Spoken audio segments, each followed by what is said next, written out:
Akasban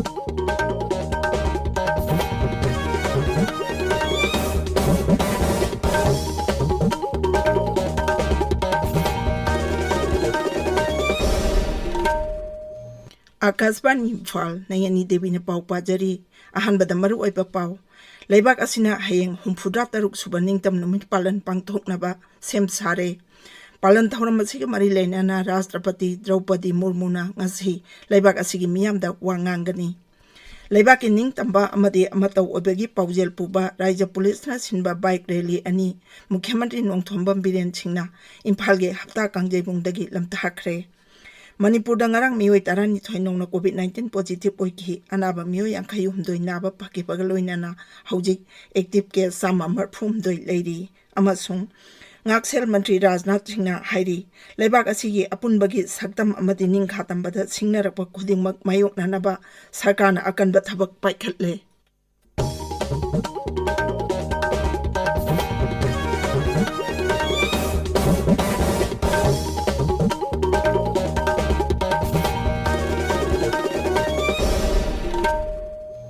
Laibak asina heng humfudra taruk suba ningtam numit palan pangthok na sem sare Delhi gi Lal Kila da pangthok pa mapung oiba tahuramda Pradhan Mantri Narendra Modi na jati gi machu ohungi phiral paihanduna miyam da wangangani palan thahuram asigi damak Delhi Police na akan bangak sel thawrang lokhatle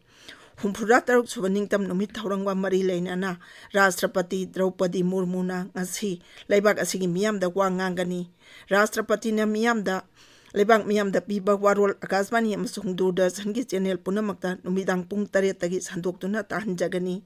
Rashtrapati na Ingraji amasung Hindi lol da wangang loiraba matung Doordarshan da lamlam gi lol singda amuk sandokani Akasbani na su lamlam gi lol da Rashtrapati gi bhasan achi numidang pung 8 makhai da sandoktuna tahangani Manipur da so heng ningtam numit palan thauram pangthok na sem sare palan thauram asi saruk amma oina Manipur Police na sinduna haujik ayung Imphal ge Palace compound da leba apta kangjebung dagi mau phawa chatkadaba motorbike rally ama Mukhyamantri Nongthombam Biren Singna lamthaki Laibak asina ningka tamba jaihi humfudra manga surapagi palan thauram azadi kara amrit mawhatjab ki saruk ama oina aikhoi punamak amatani haiba kholawa loinana chatliba motorbike rally adu lamthabagi thauramda Mukhyamantri na hai Honorable Prime Minister Narendra Modi ji ki imagination makhada Azadi ka Amrit Mahotsav 75 years of Indian independence pangthokpani masjid saruk yabiriba aigi Manipur gi thongna leiraba naharol se asina koina hata kangjebung sidagi Nagaland border mau phalga part ka sati rerakanda Bharat ki ningkha damagi message amadi koi Manipur gi miyamna Bharat ki ningkha damada Bharat ki apun masala pada koi ka sobut banglawi have a message Diplomacy, dapat puno koi suona sanbo isino, asoy miyaw puno mo halap puno koi mayam mo maksa tabo, sakot haram di thabak lebak sigi thabak dominan na para isoni puno ni jejali. Tungda Imphal dagi moirang bhawa chatkadaba bike rally amasung Mukhyamantri na hapta kangjebung dagi lamthaki Raja Police na ningtam numit palan thauram asigi yengduna akan bangak sel thawrang lokhatle mafam kayada thi humbagi thabak chathari ningtam numit palan thauram asi tongan ba aina thingkhraba lal hulup kayanadi boycott tawri Jiribam da su district administration amadi district police na sinduna har ghar tiranga gi rally pangthoki rally adu Jiribam police station dagi hauraga Jiri town phawa chatki maduda jila adugi makok thongba official kaya saruk yakhi numit umni chathaga daba har ghar tiranga campaign laibak sinba thongbadang arang dagi pangthokba hokre Manipur da su district administration education amasung tongan ba bibhag singna campaign asi pangthokli campaign asigi saruk ama oina Bharat ki machu ohungi phiral paiduna rally chatpa layekpa changdamnaba quiz competition na chingba pangthokli Bharat na ningkha tamlakpa chahi humfudra manga surapa kumon tahrangba mari leinana pangthokliba campaign asigi saruk ama oina laibak asigi ningtam ihoga mari leinaba mafam jamri romda tha asigi tarama thoidegi taramanga phawgi manungda har ghar tiranga program pangthokli hairiba mafam jamri asigi manungda itihasik oiraba building memorial jail railway station amasung ningtam ihoga mari leinaba umang amadi turel ga naknaba mafam singda Bharat ki machu ohungi phiral paihangani थौरम असिगी सरुक अमा ओइना केंद्र की मंत्री अमममना हाइरिबा मफमसिंग असिदा चतुना भारत की मचु ओंगी फिराल पायहनगनी मणिपुर की ओइना केंद्र की मपाल थौरम अमसुंग शिक्षा राज्य मंत्री डॉक्टर राजकुमार रंजन बिष्णुपुर जिला की मोइरांगदा लेबा INM मेमोरियल दा भारत की मचु ओंगी फिराल पायहनगनी लेबाक सिनबा थुंगना चातरिबा हर घर तिरंगा की इहोगदा मियामना बपुंग फाना सौगटपगिदमक प्रधानमंत्री नरेंद्र मोदी ना नुआइबा फोंदोकली ट्विटर दा थागटपा वारोलदा श्री मोदी ना हाई लेबाक असिगी तोंगान तोंगानबा सिनफंगबी मियोय कयाना रेकॉर्ड ओइबा चांगदा इहो असिदा यावसिललकली मसिमक आजादी का अमृत महोत्सव की अचौबा माइपाकबा अमनी जाति की मचु अहुम की फिराल गा लोइनाना मियामना फोटो कया हर घर तिरंगा.com दा थागलकनबसु प्रधानमंत्री ना अपील तौरी हर घर तिरंगा अमसुंग आजादी का अमृत महोत्सव पालन थौरंगा मरी लेनाना इंटीग्रेटेड कम्युनिकेशन अमसुंग आउटरीच प्रोग्राम ngasi केंद्र की मपाल थौरम अमसुंग राज्य मंत्री doctor RK Ranjan Singh हौदोखरे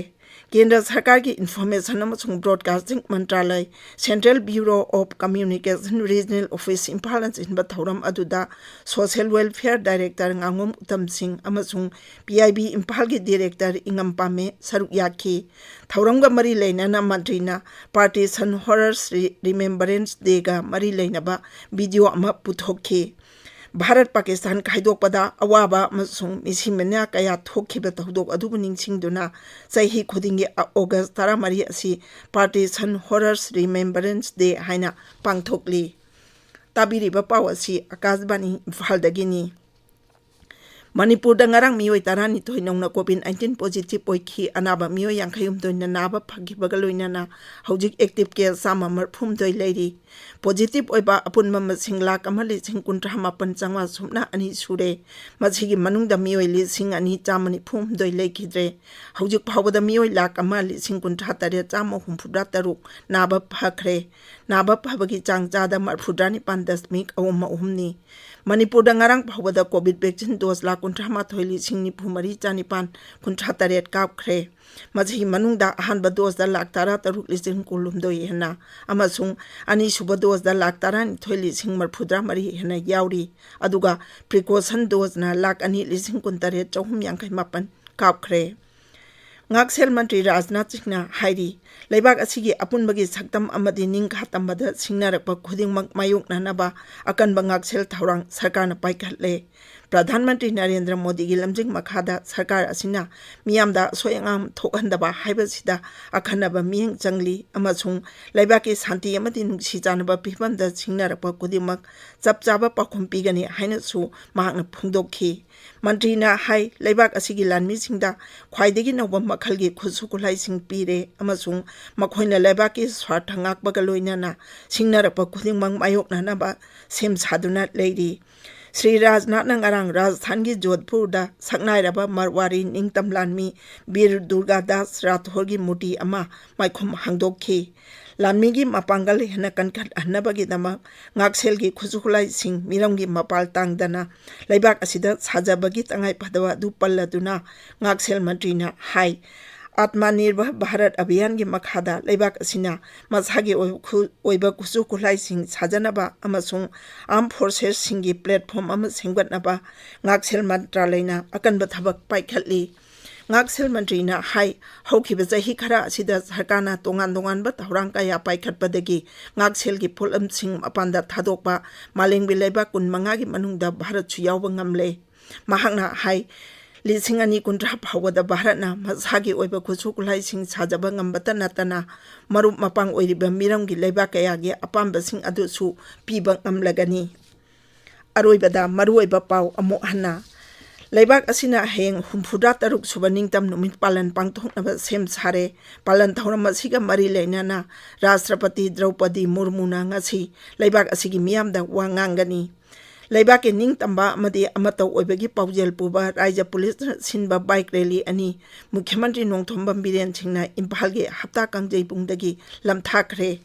Manipur ngarang मियोय 12 नौना COVID-19 पॉजिटिव ओइखी अनाबा मियोय 52 नाबा फाखिबगा लोइनाना हौजिक एक्टिव के सामा मरफुमदोय लेरी अमसुंग Ngaksel Matri Rajnath Singhna hairi Laibak asigi apunbagi saktam amadi ningkha tambada singnarakpa khudingmak mayoknanaba sarkarna akanba thabak paikhatle pauloi jare.